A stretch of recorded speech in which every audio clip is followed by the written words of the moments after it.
London से 100 ton सोना भारत लाया आरबीआई। जानिए अभी हमारा कितना गोल्ड जमा है विदेश में। भारतीय रिजर्व बैंक आरबीआई ने हाल में सोने की जमकर खरीदारी की है। साथ ही बैंक ने ब्रिटेन से 100 टन से अधिक सोना देश में अपने भंडार में ट्रांसफर किया है। साल 1991 के बाद यह पहला मौका है जब सेंट्रल बैंक ने अपने स्थानीय भंडार में इतना सोना जमा किया है। आने वाले महीनों में 100 टन सोना देश में आ सकता है।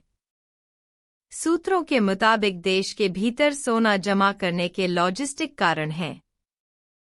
साथ ही केंद्रीय बैंक अपने स्टोरेज को डाइवर्सिफाई कर रहा है। ताजा आंकड़ों के मुताबिक मार्च के अंत में आरबीआई के पास 822.1 टन सोना था।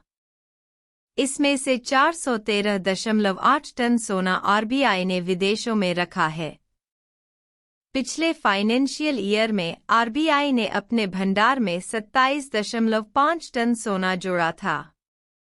दुनिया भर के सेंट्रल बैंक पारंपरिक रूप से बैंक ऑफ इंग्लैंड के पास सोना रखते हैं। भारत भी इसमें अपवाद नहीं है। आज़ादी से पहले के दिनों से ही बैंक ऑफ इंग्लैंड के पास भारत का सोने का कुछ स्टॉक पड़ा है। एक अधिकारी ने बताया कि आरबीआई ने कुछ साल पहले सोना खरीदना शुरू किया था। इस बात की समीक्षा हो रही है कि इसे कहाँ रखना है। यह काम समय समय पर किया जाता है। चूंकि विदेशों में स्टॉक जमा हो रहा था, इसलिए कुछ सोना भारत लाने का फैसला किया गया। साल 1991 में चंद्रशेखर सरकार को भुगतान संतुलन के संकट से निपटने के लिए इस बहुमूल्य धातु को गिरवी रखना पड़ा था। तब से अधिकांश भारतीयों के लिए सोना एक भावनात्मक मुद्दा रहा है।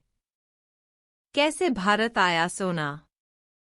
आरबीआई ने लगभग 15 साल पहले अंतर्राष्ट्रीय मुद्रा कोष से 200 टन सोना खरीदा था, लेकिन पिछले कुछ वर्षों में उसने खरीद के माध्यम से अपने गोल्ड स्टॉक में लगातार वृद्धि की है।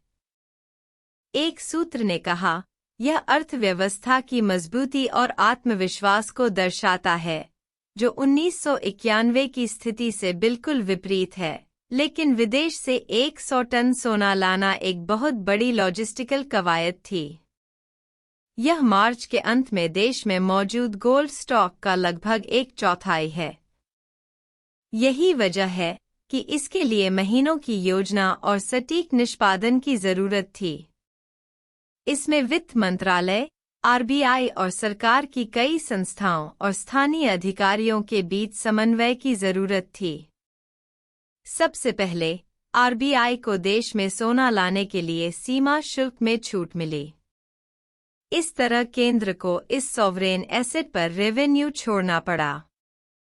लेकिन एकीकृत जीएसटी से कोई छूट नहीं मिली। यह टैक्स आयात पर लगाया जाता है। इसकी वजह यह है कि यह टैक्स राज्यों के साथ शेयर किया जाता है। भारी मात्रा में सोना लाने के लिए एक विशेष विमान की भी आवश्यकता थी।